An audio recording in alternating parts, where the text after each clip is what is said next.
Oke Yoris, nah sekarang giliran saya mau nanya nih ke Riana. Kan yang jualan baju nih udah banyak banget. Ya, jualan baju banyak banget, yang jualan online juga banyak banget gitu ya. Waktu itu gimana di awalnya bisa kepikiran atau bisa meramal bahwa Bilo Cepek ini bakal bisa jalan dan laku, bisa diterima oleh masyarakat? Research? Yes, benar-benar. Jadi kalau pas kemarin bikin Bilo Cepek itu sebenarnya awalnya karena let's start dengan perempuan, sesuatu yang gue tahu. Ya, makanya gue nggak jual baju laki. Gue nggak ngerti baju laki, gitu kan? Nggak ngerti baju laki dan nggak ngerti laki-laki. Udah. Oke. Susah ya, Bo. Nah, setelah itu memang banyak banget yang jualan. Nah, yang jualan itu gue research rata-rata semuanya jualan baju dari Korea, Cina, Bangkok, gitu. Terus emang baju Indonesia kenapa gitu? Konotasinya orang begitu ngomong baju Indonesia batik. Memang sayangnya kita tidak pakai baju batik tiap hari. Itu satu. Dua, buka toko di Jakarta tuh mahal banget, ya kan? Space-nya memang udah unbelievable. Akhirnya waktu gue pergi ke Makassar, harga baju yang gue tahu banget di Jakarta paling cuma 150.000 ya. Di sana tuh jualnya 500.000. Exactly. Jadi nyampe ke sana juga udah mahal segala macam kayak gitu. Karena balik lagi mungkin cost-nya bikin toko. Nah, akhirnya suatu konsep yang aku bikin, baju buat perempuan, pada dasarnya fashion untuk perempuan, buatan Indonesia, karena kalau gue bikin Cina, Korea, Bangkok, it's gonna be the same with the others gitu. Buatan Indonesia. Nah, ujungnya nih uangnya ini gimana caranya supaya nggak mahal, gitu, supaya tidak mengeluarkan budget promosi yang besar, bikinlah sesuatu yang sangat nyolek. Jadi bajunya paling mahal 99.000. Ya di bawah 100.000 kan, ya udah Bilo Cepek lah gitu. Perempuan itu pengen pakai baju bukan berarti karena murah kita beli loh. Ya betul. Kalau misalnya murah tapi bajunya nggak bagus juga nggak mau beli. Nggak cocok dengan dirinya juga. Exactly. Jadi memang benar-benar dipikirin. Jadi kalau misalnya dilihat di bilocepek.com, we are the first lah ya. Kalaupun sekarang udah ada yang ngikutin, the first online yang di saat tren semuanya pada pakai bule, gue refuse untuk pakai model bule. Semua modelnya orang Indonesia, ada yang gemuk, ada yang kurus, ada yang tinggi, ada yang pendek, ada yang putih, ada yang hitam. Buat gue itu kalau dia Indonesia. Dan kalau dia cocok, berarti gue cocok. Kalau dia muat, berarti gue muat. Oke, ada. Nah, kalau Chef Afid sendiri ya. Nah, sekarang punya Holy Cow by Chef Afid dan Lubi Lobster. Nah, ini di awalnya dari kecintaan tadi steak-steakan gitu ya. Terus kemudian udah mulai masak-masak. Bisa kepikiran atau balik lagi, bisa kepikiran dan meramal bahwa Holy Cow itu ketika buka bisa rame dan sekarang ini masuk ke lobster malah ya. Dan rame, itu gimana? Waktu itu ada yang nawarin, lu bisnis F&B deh. Kenapa? Bisnis F&B itu seiring dengan laju pertumbuhan manusia.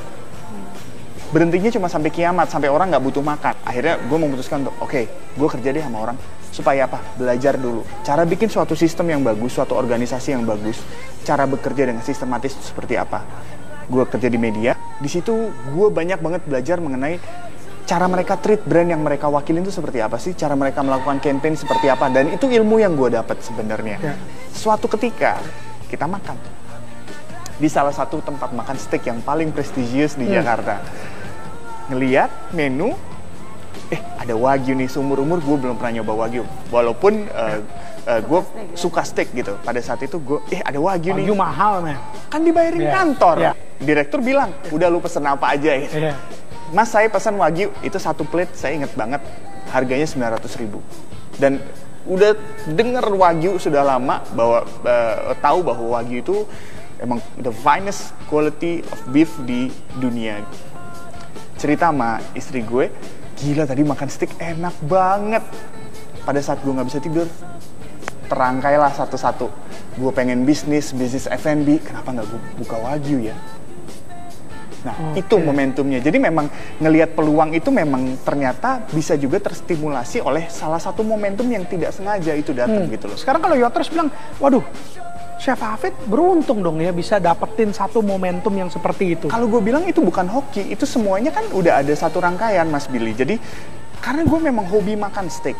Kalau gue nggak hobi makan steak, gue nggak akan mungkin punya keinginan untuk buka steakhouse dong. Kayak Riana deh, dia suka belanja, dia tahu dunia cewek seperti apa. Itu lead to her business now gitu loh. Jadi kalau waktu itu kalau kalian berdua nggak mempelajari, nggak membuat diri kalian mahir karena kesukaan di bidang tersebut, ya nggak akan ada hari ini juga. Gitu kan? Ide akan selamanya jadi ide kalau kita nggak ngapa-ngapain kan. Dan itu yang membuat gue akhirnya tercetus, kenapa nggak gue jual wagyu aja? Terus Akhirnya lanjut. Nggak daging Terus lain gitu iya ya? nggak daging lain. Terus apa dong yang ngebedain gue dengan restoran super mahal itu? Kenapa nggak gue jual Wagyu dengan harga yang affordable?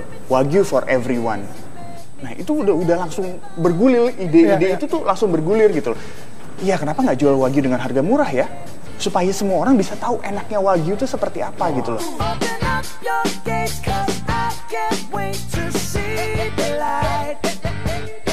Dari suka, mahir, terus kemudian tetap ada research ya. Ya, mau researchnya itu very thorough, ya. atau yang research kecil-kecilan dengan visiting atau ya intinya. Termasuk research untuk tempat pertama kita jualan, segmen market yang mau kita tuju, profiling brandingnya, tagline-nya dan sebagainya ya. Karena itu akan berhubungan dengan marketing dan promo yang akan kita lakukan berikutnya gitu loh. Oke.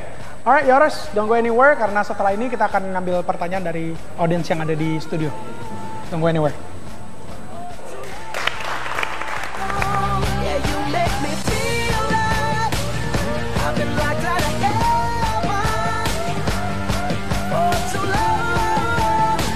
Let's do something yang very new gitu ya. Kita maunya jadi trendsetter generation. Saya bikin bilocupai.com untuk nyolek banyak orang pakai baju produk Indonesia.